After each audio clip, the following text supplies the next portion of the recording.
Welcome back to News and Views as we come to you live from Harley-Davidson of Fargo. We're going to tie in with United States Senator Heidi Heitkamp. Heidi, good to have you back on News and Views. Thanks for joining us. How you doing, Joel? Well, I'm broadcasting from the showroom of Harley-Davidson of Fargo. You know, Really? When our dad raised us and our mom raised us, I knew it was going to be just work, work, work for me. It's a brutal day. Joel, do you tell people about your garage?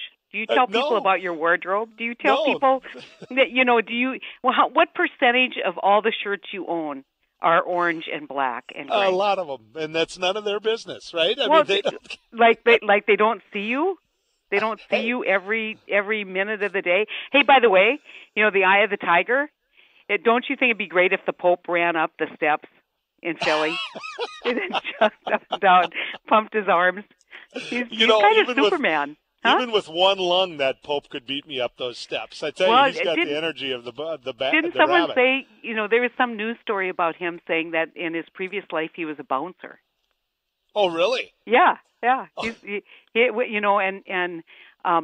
will tell you, I had the honor of attending one of his messages in Rome, and the priest that was from Chicago who was translating for us that we met in the audience told us that the previous pope, when he would give the audiences, there'd be maybe a couple thousand people in the square. Since this pope goes out and gives his message, there are literally hundreds of thousands of people in the square. He's enormously popular.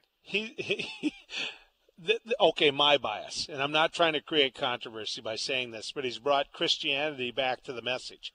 We actually care about people again. He's talking about the refugees in Hungary. He's talking about letting people come back into the church and not judging them so harshly. He's talking about what it would take to have people participate. I like this Pope. He's going to challenge all of us to think, I think, a little differently. So I think so. I think he's going to look at it as though we're a world community, and there's something cool about that. Well, Heidi, the question I got to ask you: have you made up your mind? You ran for governor before. Everyone knows you got sick in the middle of that. Basically, you went through a tough time, and it probably was good for all that race went the way it went.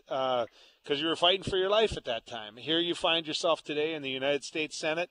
You've never hid the fact that the office of governor interests you. Have you made up your mind? Is this a race you want to run? Last night I went to bed, Joel, thinking, because I had made up my mind what I was going to tell you today. And then I went to bed going, is that really what you want? And so this is, so people who think that this was, not hard thought about, are wrong.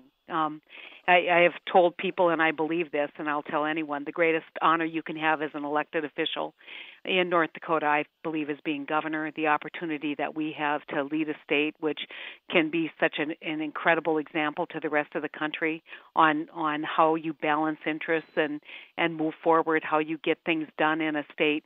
North Dakota is a manageable state, so there's just the thought of being chief executive is something that I've always thought about. It's something that I would be greatly honored, but I don't think this is the time for me to make this race.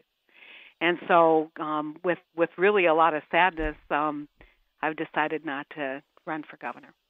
You know why?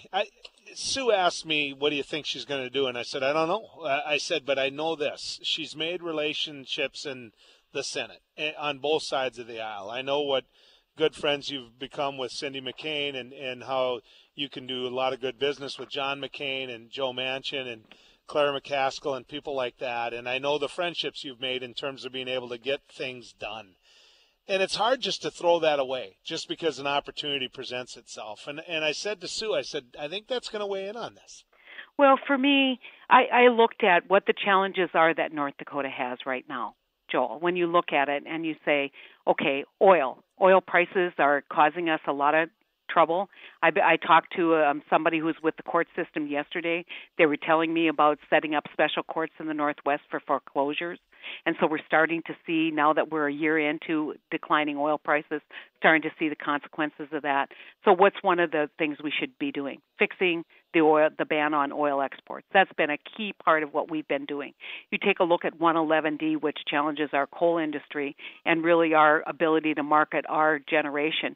That's a federal issue. You look at overregulation. I've been working and built a great relationship with a young senator by the name of James Langford, who I ran into yesterday, and he said, I know you got to get a tough decision, and I'll pray for you. And, people say that, but I know James did. And we've gotten to be such great friends, and we've done some great work together on regulatory reform.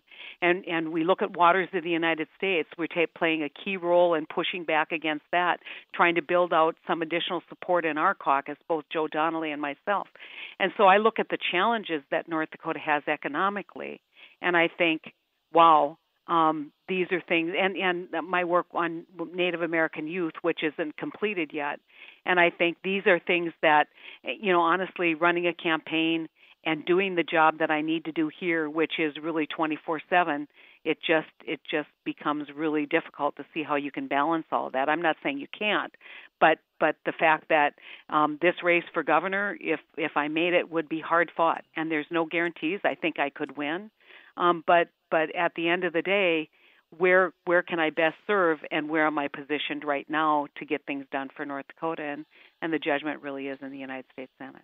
Here's the curveball that you threw a lot of us this weekend, your close family members. Everybody knows how close our family is, and we were sitting there talking about this, and somebody said to you, they go, why would you do this? You've got time left on your Senate term. It's a 6-year term. When you run, you've built relationships, all of those type of things, and you looked at them and you said, the thing people got to understand about the governor's office is you define the agenda. You get to you walk in and you get a chance to deal with issues that some people are afraid to deal with. You can talk about long-term care.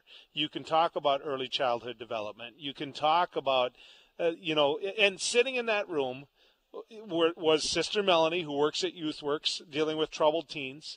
Sitting in that room was my wife, who works in long-term care, hospice, and home health. I mean, the point is, you get a chance to deal with not these glitzy, glamoury, oh my God, look, I'm cutting a ribbon kind of issues. You actually get into the meat and potatoes of it. And so I knew you were really mixed on this decision, Heidi. Well, and Joel, my staff occasionally laughs at me because I talk all the time about what's happening with law enforcement in North Dakota and the challenges that they have with a growing drug problem. And just now, people think, well, now I guess the increased crime isn't going to be a problem.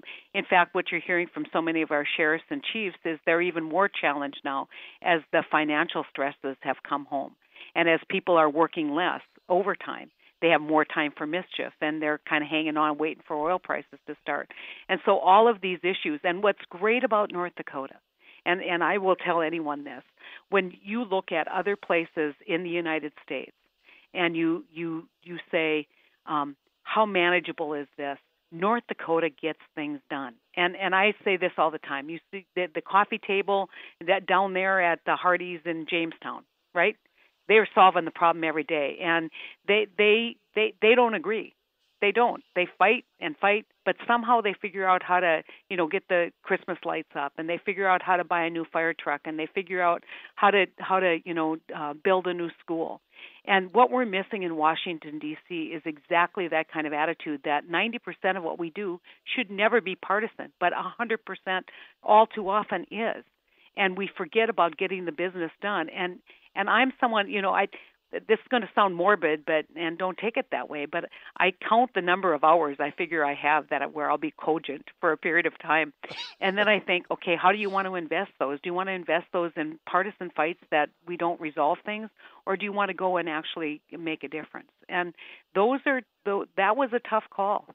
But these are fights for North Dakota, whether it's oil exports or whether it is waters of the United States, 111D.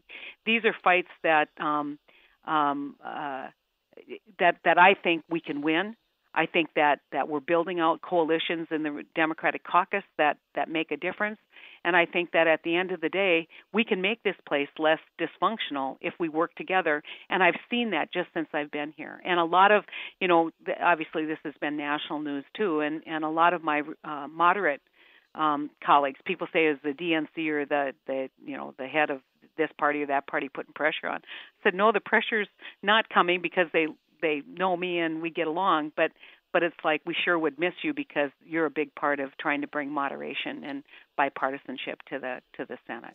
Well, the messages are already coming in. Totally sad, but totally understand. Another one says, good for Heidi. Glad she is doing what is best for her, the family, and most importantly, North Dakota. Another says, I'm so pleased with Senator Heitkamp's decision. Another says, the Senate is a better place and a better institution with a moderate Heidi Heitkamp as a member. So. Well, that's, Holly, it was funny because, one of the conversations I don't think you were part of, Holly, who works over at the Eventide, had a number of people in who were touring the Yumcumps, and so not Eventide, but the Yumcumps, and she said they didn't know her, and they were sitting at the table next to her talking about how they just thought, that they had elected me to be senator, and that's where I needed to be, and she said the person who she was with, she said was really nervous about Holly, and Holly just went over and said, thanks for your input, and I'll tell my sister. So, Okay, thanks, Heidi. Thanks for talking to us. Thank you, Joel, and really thank you to all of the people who weighed in and appreciate it, Heidi. I got the clock at me.